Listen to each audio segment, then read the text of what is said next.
This is the sound of your ride home with Dad after he caught you vaping.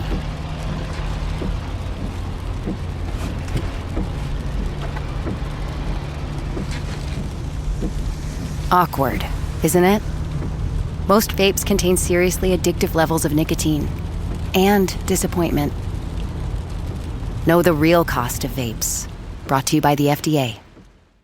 How would you like a 15% discount to my daily email, the stack of stuff, the show notes, discounts to the conference, all of that? All you need to do is text the word show to 33777. You'll get the annual subscription with a 15% discount to my daily email. You'll get the stack of stuff, the links to the show notes, discounts to the conference, and so much more.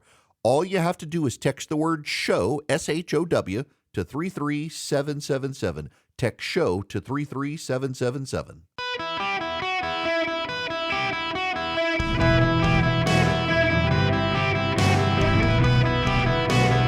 Welcome to the Eric Erickson Show podcast, Hour 1. My fellow Americans, welcome. How are you? It's Eric Erickson here across the United States. The phone number is 877-973-7425. If you'd like to be on the program, still out trying to get the donation match for Covenant. If you text donate to 33777 and honor my birthday, you can give whatever you're led to give. It's a great nonprofit. Text donate to 33777. Now, we got to begin with the border. We got to go down to the border. What the President of the United States intends to do today is to announce an executive order that will essentially shut down the American border. Here from the wokes at the Associated Press, the White House is telling lawmakers President Biden is preparing to sign off on an executive order that would shut down asylum requests at the U.S.-Mexico border once the average number of daily encounters hits 2,500 between ports of entry, with the border reopening only once that number declines to 1,500, according to several people familiar with discussions. The impact of the 2,500 figure means the executive order could go into immediate effect because daily figures are higher than that now. So essentially, what this means is that if people cross the border, not at points of entry that is designated border checkpoints, but just randomly walk across the border or swim across the Rio Grande, and it's more than 2,500 a day, the whole border will be shut down and everyone's amnesty request or asylum request will immediately be rejected. That's what they're planning on doing. This is very similar to the Langford plan that the Republicans rejected pushing forward on. So the question is, why do it now instead of 3 years ago? If you could do it this whole time, why do it now? Well, there's an answer to this, and you're not going to get this in the media. This is why you have me, to tell you what's actually going on. There's a reason Joe Biden is pushing this amnesty plan, this border closure plan now. Number one, polling, and number two, litigation. Let me go to the left-wing Axios here before I get there. 5 months before the election, and in a crucial month for the campaign, Biden is determined to neutralize what could be his biggest political vulnerability. He's also using the power of the presidency to stare down his critics in Congress. Confident voters want to see action on the border. Biden's willing to risk a defeat in the courts and anger from his party's progressive base for taking the dramatic action, even without the $14 billion the White House argued for months was necessary for a lasting solution. Therein lies the riddle of why this is happening. One, the polling has turned pretty decisively against him. I don't know if you're aware of this, but thus far, there's been no polling bounce for Joe Biden after the Donald Trump conviction. I know, it's pretty remarkable, actually. We've got a number of polls out. I suspected that you would see a pretty sizable drop for Trump, even if he rebounds. But thus far, Morning Consult, he's up 2. Forbes, Harris, he's up 2. Reuters, Biden up 2. Tip, it's a tie. Emerson up 2 for Trump. NPR, Biden up 2. Quinnipiac, Biden up 1. Harvard, Harris, Biden up 6. Fox News, Trump up 1. I'm sorry, Harvard, Harris, Trump up 6. Yahoo News tied race. In margin of error, Donald Trump has a 0.7 of a percentage point increase. You add in Robert Kennedy, he's over 2 points ahead of Joe Biden. There's been a little bit of a dip, but there's been a dip for Joe Biden as well. So Joe Biden, biggest liability right now, besides the economy, which he can't really do anything about at this point, it's the border. He needs to look tough on the border, except let's go back to the key phrasing from Axios in how they're treating this. Biden's willing to risk a defeat in the courts and anger from his party's progressive base. That gives you the answer of why now. It's not just the polling.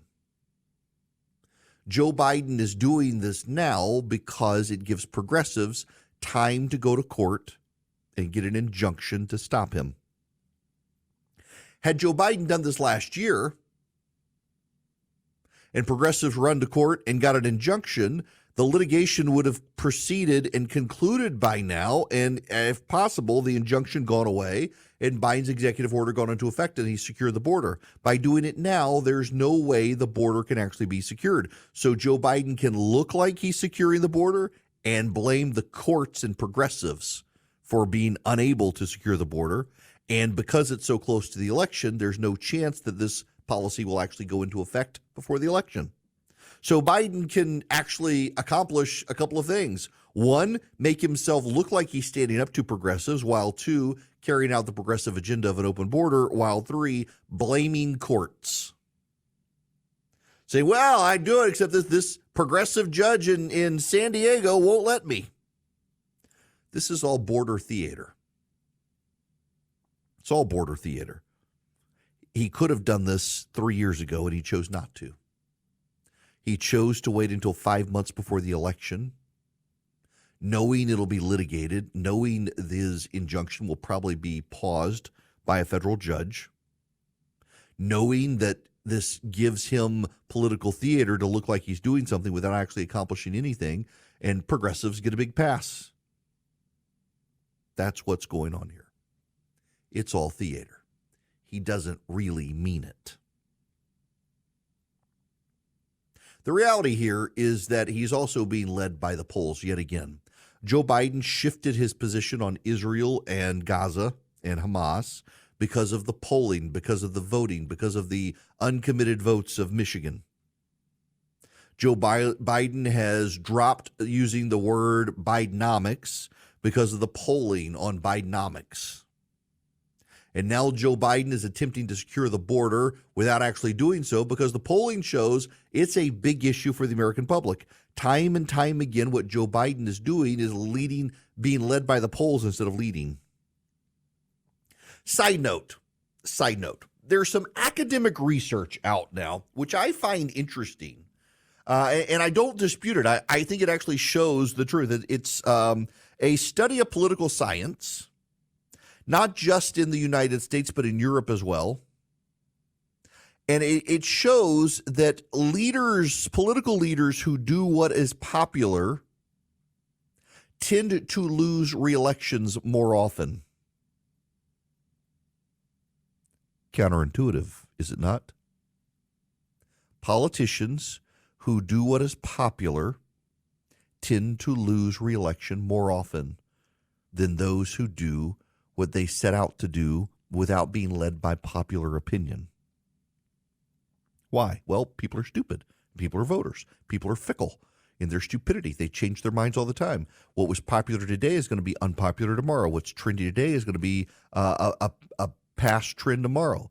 So instead, you come in with your vision of how the country should work and make it work, and guess what? You get elected more often than when you come in and you say, oh, the voters want me to do A, B, C, D, and E. I'm going to do A, B, C, D, and E. And, well, you do A, B, C, D, and E, and it turns out they were bad ideas because people are stupid, and that's what people wanted. And you did what the stupid people wanted, thinking it'll get yourself reelected, and instead you lose. It's a fascinating study. But that's what's going on here. Polling, according to Dick Morris, when he told Bill Clinton in the 90s how to use polling was to tell you how to talk about the things you already wanted to do. Polling was never to be used to tell you what things you should do, but to tell you how to implement the things you already wanted to do. Joe Biden is using polling to tell him what he should do. And the polling right now says number one issue, the border. All right, let's come up with a plan to fix the border, but let's do it in such a way that it's not actually going to get done. So they wait until 5 months before the election. They tell everybody exactly what sections of the law they're going to use and how they're going to implement it so that progressives can go on and get their lawsuits done without having to see all of the language of the order. So they can announce it today, and then tomorrow progressives can run to court, or later today run to court and get a court injunction and freeze it. And Biden can say, oh, it's the courts, it's the progressives, they're stopping me. How dare they stop me? And notice, unlike student loans, he's not going to try to do an in run around the courts on this one. He'll honor the will of the progressive judge who says you can't implement this yet. It's also obvious. Also, by the way, he's got a debate coming up at the end of this month with Donald Trump. He wants to be able to say he secured the border before that debate. But there's a warning sign for Biden. I find this hilarious. Several Democrats, this from Axios, in competitive Senate races, declined President Biden's invitation to join him Tuesday at the White House when he announces drastic new action. The White House invited all Democratic senators to join Biden at the event, announcing the new executive actions. But John Tester, Tammy Baldwin, Jackie Rosen, and Bob Casey from Montana, Wisconsin, Nevada, and Pennsylvania, respectively, all of whom are seeking re-election in battleground states, will not attend. They had scheduling conflicts.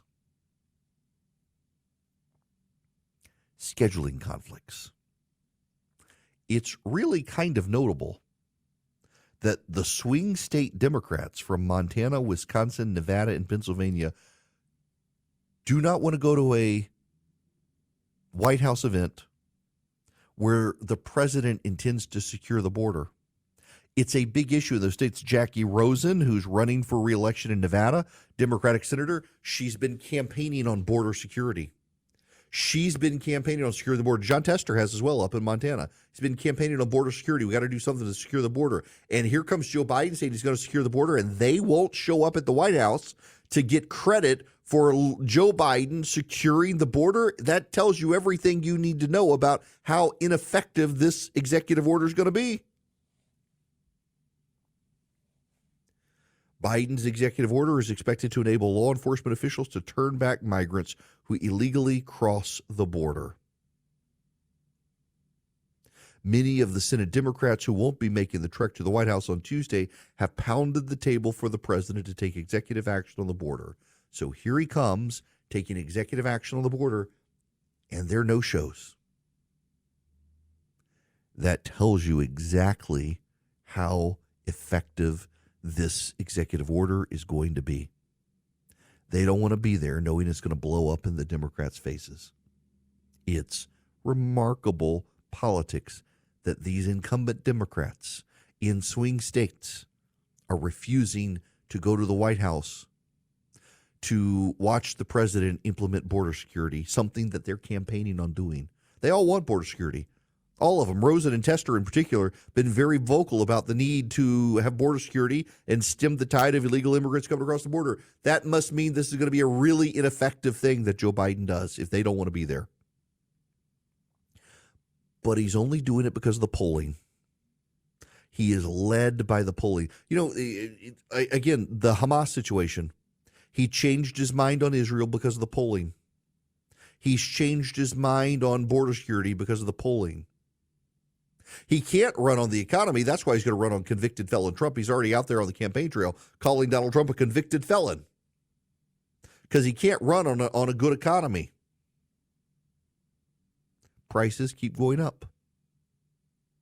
In fact, there's this from CNN.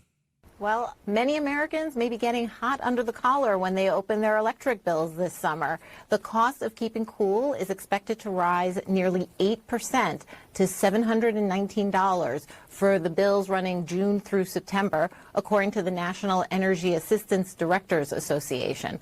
And some areas of the country, like the Pacific and the Mid-Atlantic and parts of the Midwest, may see even a higher share of increase. And that's up from $527 in 2019. The numbers have been rising steadily year to year.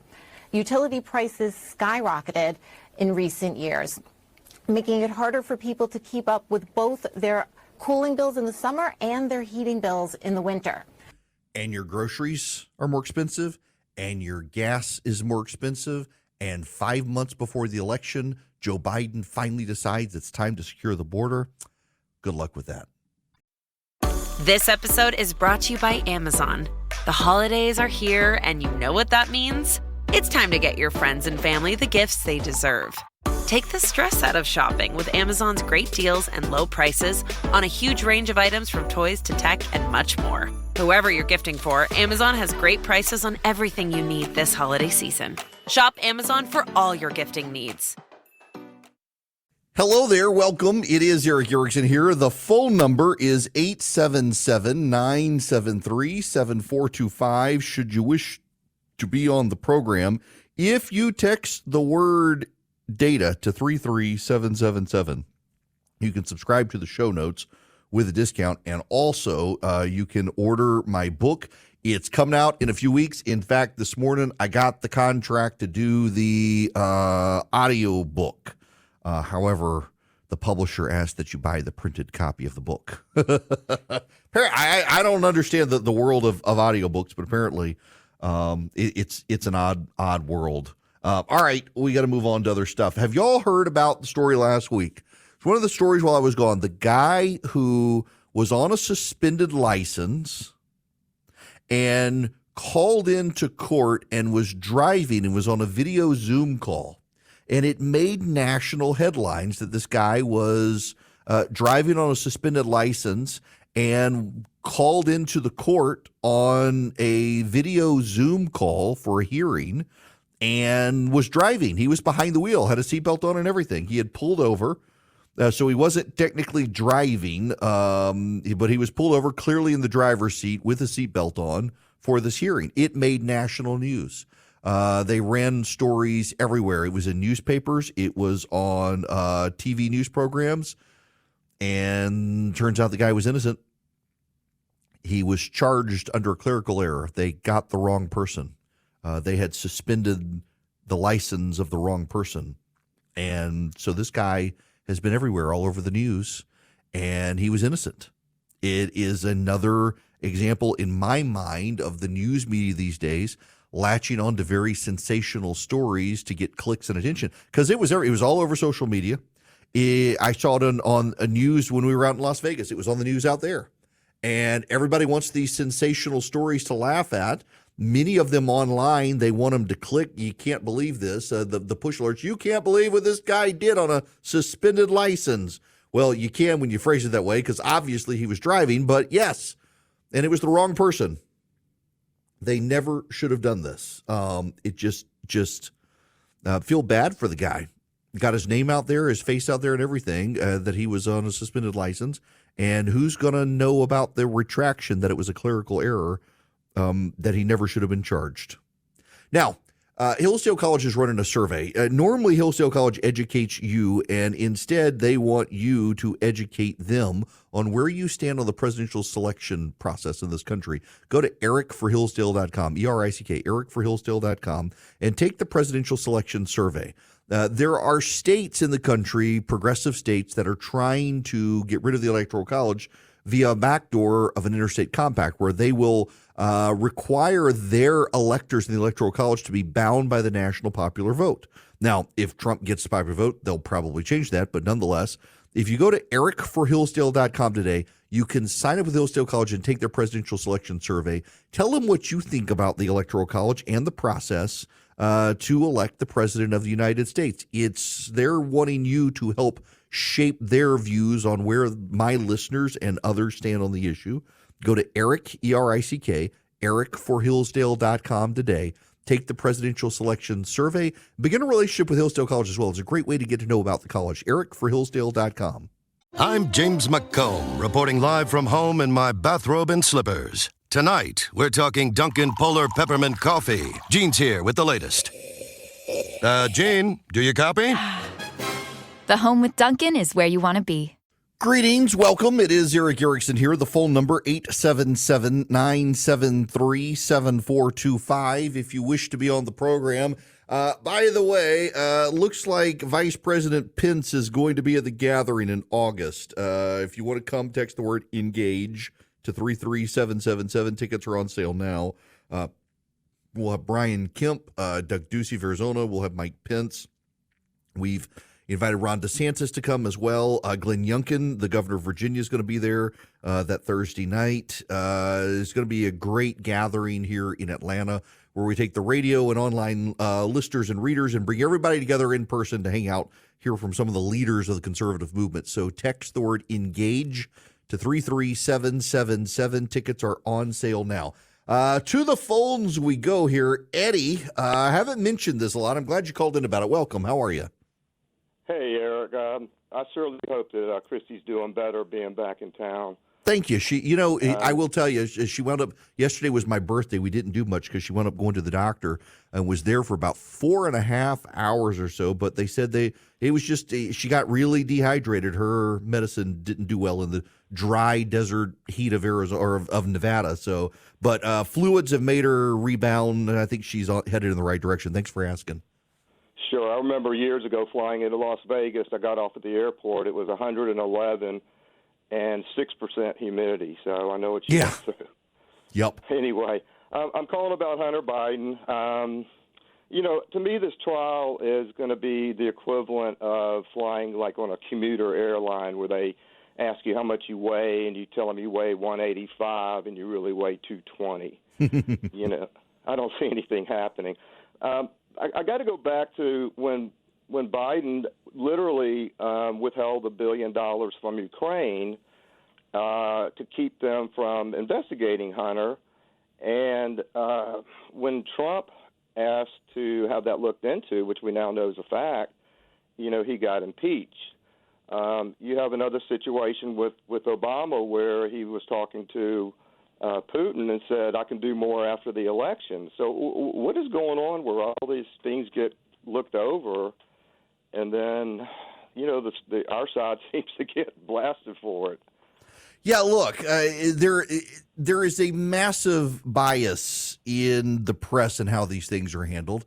For example, there's a Time magazine interview with Joe Biden that has come out today, and it was edited for clarity. They won't release the audio, much like the special counsel audio won't come out. But even there, they've taken issue and they fact-checked Biden in it, and they're giving him a hard time over inflation, but nothing like they would with the GOP. And I think what we're starting to see is more and more people are on to this fact that there is a discrepancy or disparity in the media on how they cover the left and the right, and more people on the right are moving on. In fact, there is a story out with great lament from members of the press that the more likely you are to get your news from somewhere other than the big news organizations, the more likely you are to support Donald Trump. The less you read the New York Times and watch CNN and MSNBC, the more likely you are to support Donald Trump. And the media is furious about this. Like, fact checkers, we need fact checkers. These people are pushing misinformation and disinformation. The New York Times, and I don't want to dwell on this now, but this gets to his point here. The New York Times has a story out yesterday about how it more likely than not COVID did come from the lab in Wuhan. Now, you will recall back in 2020 that it was the New York Times on record that it was only racists suggesting that it was a lab leak.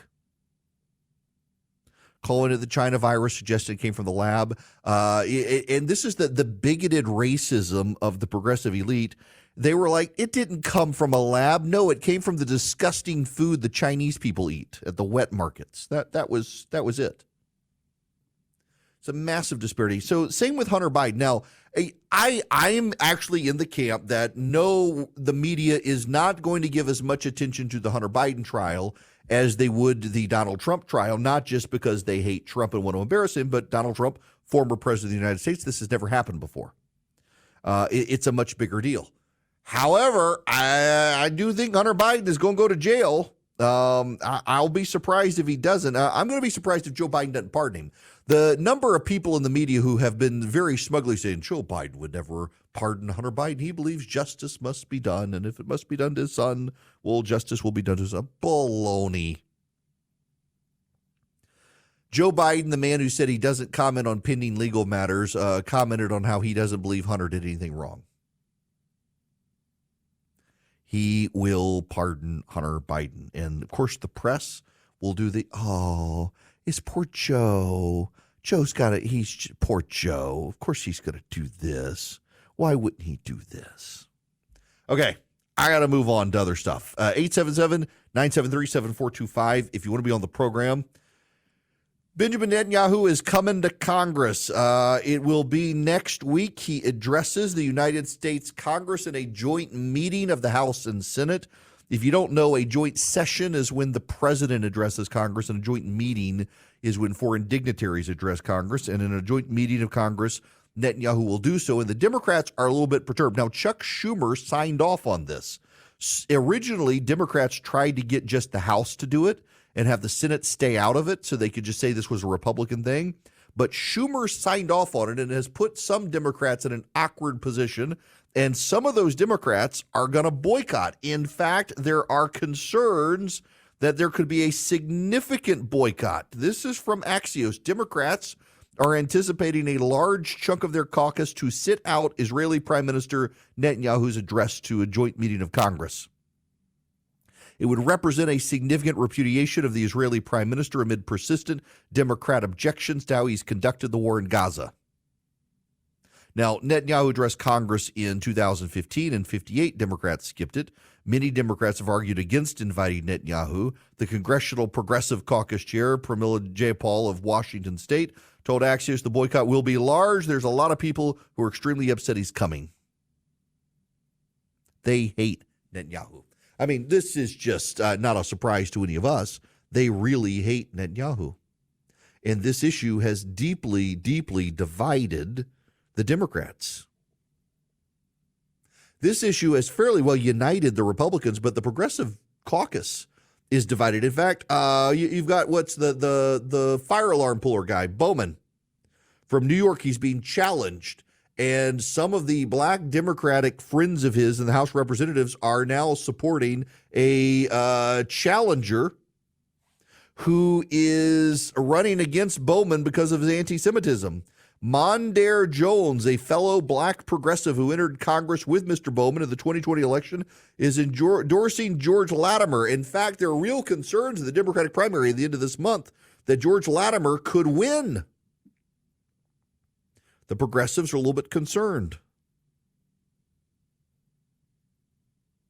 Now, Mondaire Jones is running to beat Mike Lawler, a Republican. They've been redistricted together in a swing district. And this is probably Mondaire Jones trying to court the Jewish vote in New York. That is really at odds with Jamal Bowman. But Netanyahu and this war are dividing the Americans. You know who's not divided, though? This doesn't get coverage in the United States so much. It's one of the ways that the coverage of what's happening in Israel is deeply skewed by the biases of people in the press here and the pundits here. Pew, which is a pretty good international pollster, Pew has surveyed the Israelis. According to the survey, roughly 60% of Israelis are okay with the direction and pacing of the war. And only 15% think they've gone too far. But about 17% think they haven't gone far enough.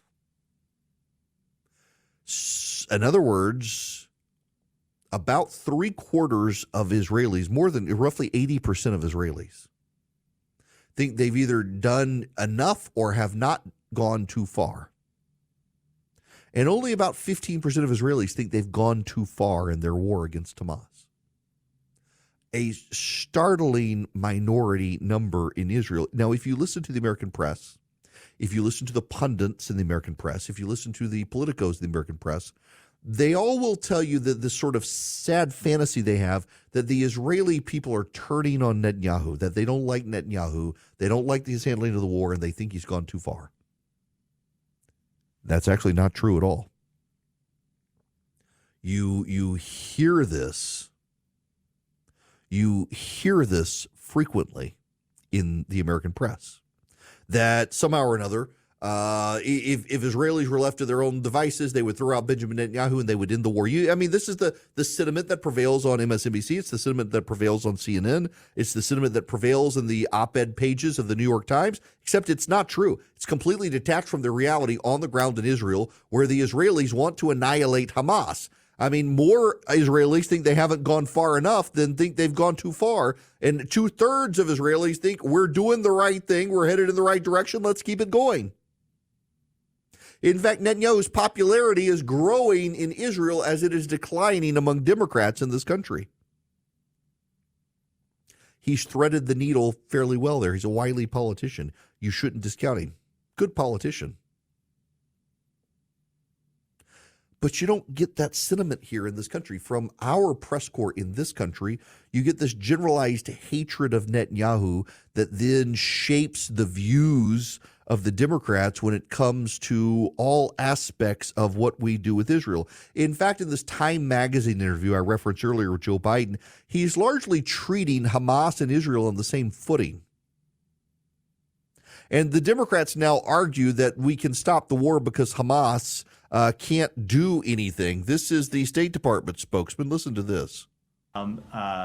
That horrific terrorist attack, it has seen its leadership degraded, not all, but significantly degraded. It has seen a great deal of its personnel killed or captured.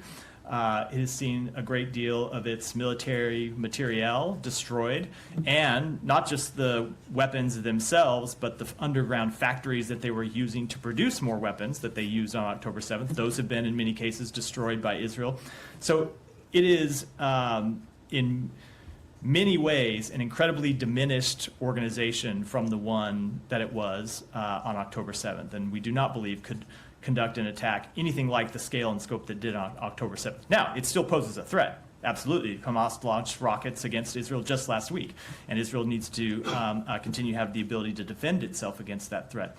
But this goes to the point that we ultimately think you cannot address this threat with just a military solution. Aha, you got that? It can't just be the military now. It's got to be other things that they've been so diminished. That's this White House's theory, and in Israel, the sentiment is wipe them out.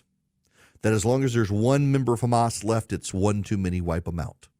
And this disconnect is fueling division between American politics and Israel, and it's all on the Democratic side. This is becoming a deeply divisive, destructive issue on the Democratic side, splitting that party to the extent that a number of them are going to boycott Netanyahu coming. Imagine if they boycotted Zelensky from Ukraine. They would never do that.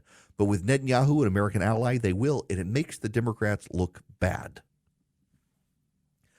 Now, make your business look good with Vision Computers. If you go to visioncomputers.com or call them at 404-COMPUTE, they can become your tech support lifeline for your business. So your employees can be great at their jobs and Vision can be great at maintaining your computers. They can even remote in cases, but for $179 a year, that's all, $179 a year, not a month, not a day, just a year per computer, you can have Vision Computers be in charge of your IT support. So your employees get Vision's number, and one call, faster than Google search, 15 seconds or less, get the answer to something about their computer. So they don't know how to do something in Excel. They don't know how to do something on the computer, or they're having email problems. They call the number of Vision Computers, and Vision Computers, 15 seconds or less, gives them the answers, navigates them through, and in many cases can remote in and fix the situation themselves.